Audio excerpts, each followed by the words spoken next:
BC డిక్లరేషన్లో ఇంతకుముందు పెద్దలు చెప్పినట్లుగా రిజర్వేషన్స్ అని, నిధులు, సంక్షేమము, విద్య, తర్వాత చేతి వృత్తులకు సంబంధించిన వివిధ కులాలకు ఏం చేస్తామో అని చెప్పని పెద్ద ఎత్తున ఈ యొక్క బీసీ డిక్లరేషన్ కామారెడ్డిలో సిద్ధిరామయ్య గారిని పట్టుకొచ్చి మరీ ప్రకటించినారు.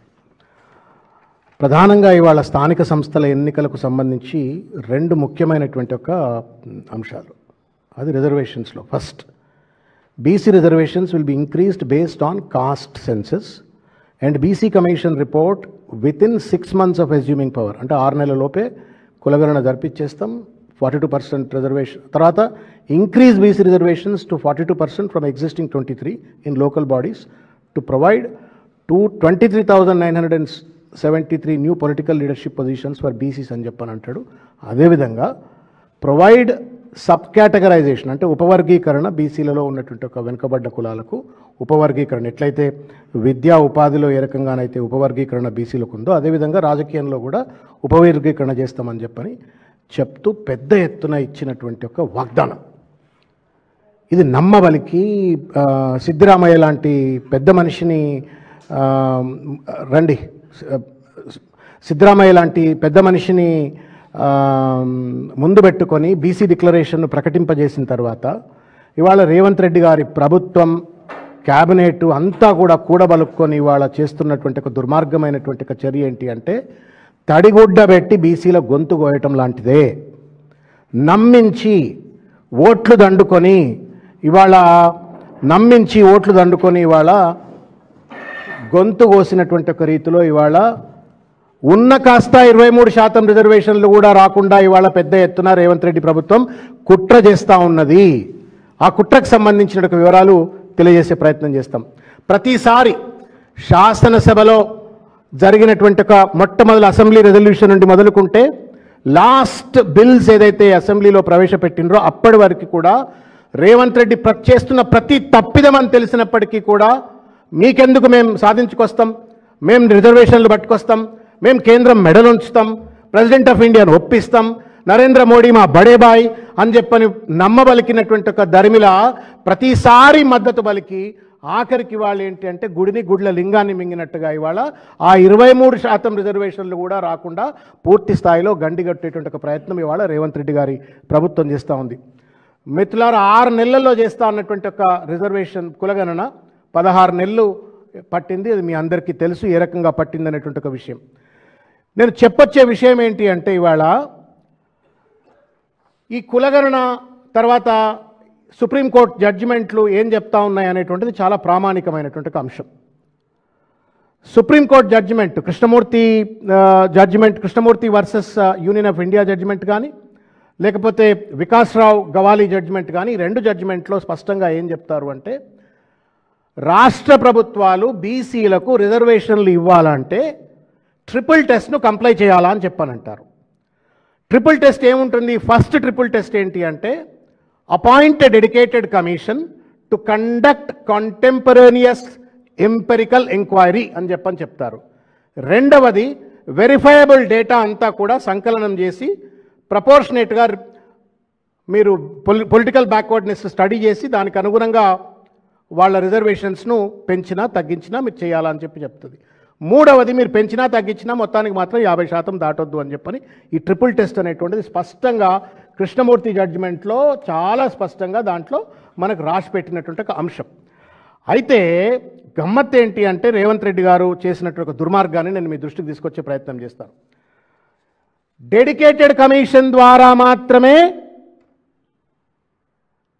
కులగణన జరిపుండాల్సి ఉండే, దానికి భిన్నంగా సందీప్ సుల్తానియా ప్లానింగ్ డిపార్ట్మెంట్ యొక్క ఐఏఎస్ ఆఫీసర్ నేతృత్వంలో ప్లానింగ్ డిపార్ట్మెంట్ నేతృత్వంలో ఈ సర్వే అంతా జరిపించి సిపెక్ అని చెప్పని ఒక సర్వే నిర్వహించినారు. సిపెక్ సర్వే ఏ జీవో ద్వారా వచ్చింది? ప్లానింగ్ డిపార్ట్మెంట్ జీవో ద్వారా వచ్చింది. దాని అధినేత ఎవరు? ఒక ఐఏఎస్ ఆఫీసరు సందీప్ సుల్తానియా. ఆయన ఎవరి కింద పనిచేస్తారు? రాష్ట్ర ప్రభుత్వం కింద పనిచేస్తారంటే బట్టి విక్రమార్క గారు లేకపోతే రేవంత్ రెడ్డి గారి కింద పనిచేసేటువంటి ఒక స్వయం ప్రతిపత్తి లేనటువంటి ఒక అటానమీ లేనటువంటి ఒక రాష్ట్ర ప్రభుత్వ డిపార్ట్మెంట్తో ఒక సర్వే చేయించినారు. కానీ ట్రిపుల్ టెస్ట్ ఏం చెప్తుంది? మీరు డెడికేటెడ్ కమిషన్ ద్వారా మాత్రమే ఎంపెరికల్ ఎంక్వైరీ చేయాలని చెప్తుంది. అంటే ఫస్ట్ టెస్ట్ మనం ఫెయిల్ అయిపోయినాం. రెండవ టెస్ట్ ఏంటి అంటే పొలిటికల్ బ్యాక్వర్డ్నెస్ను మీరు అసెస్ చేయాలా అని చెప్పని.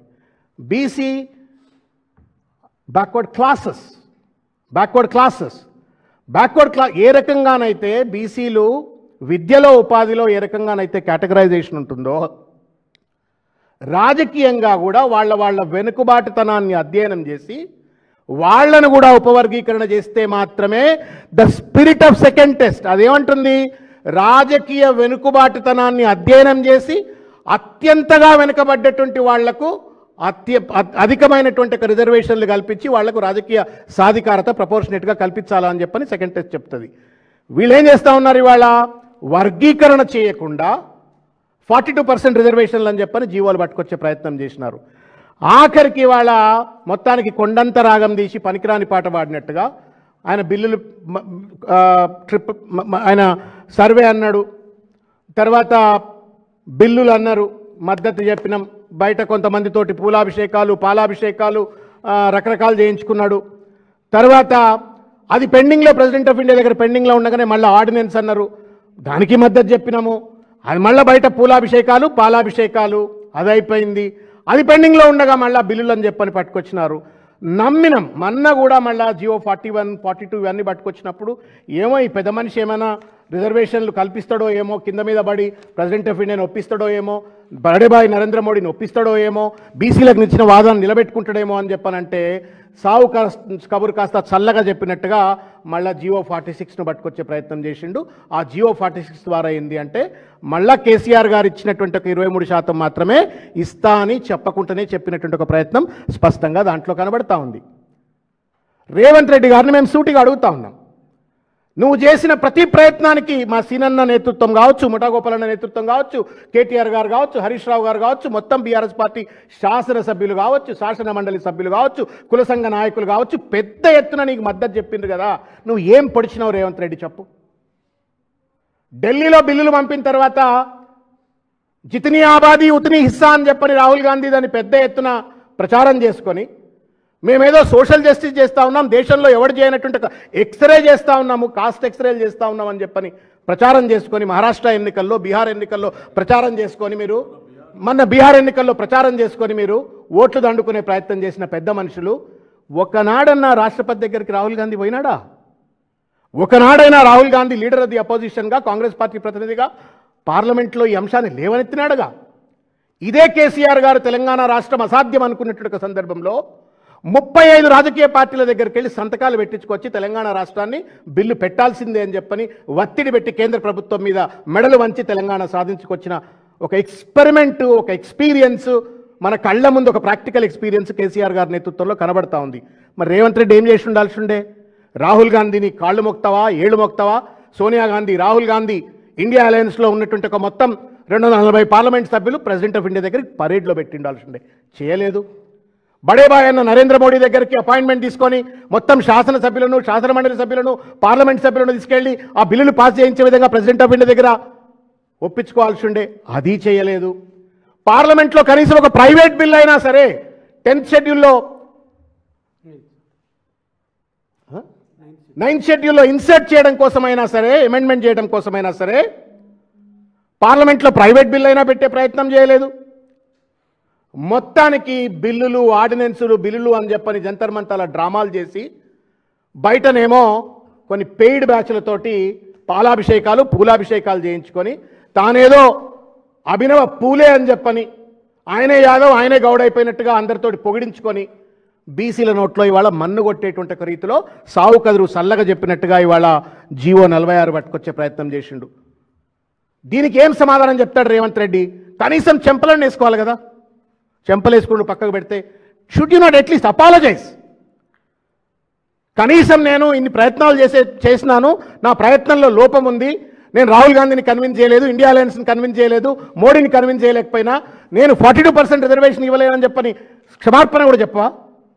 బీసీల భావోద్వేగాలతో బీసీలకు ఉన్నటువంటి ఒక మేబీ అమాయకత్వం కావచ్చు వాళ్ళ ఆటలాడుకుంటూ ఇవాళ రేవంత్ రెడ్డి ఇస్తేంది ఇవ్వకపోతే ఏంది నాకు ఓట్లు గుద్దరా అన్నటువంటి అలా ఒక దురహంకారంతో, ఆధిపత్య అహంకారంతో ఇవాళ అడ్డమైనటువంటి ఒక జీవోలు పట్టుకొచ్చిండు.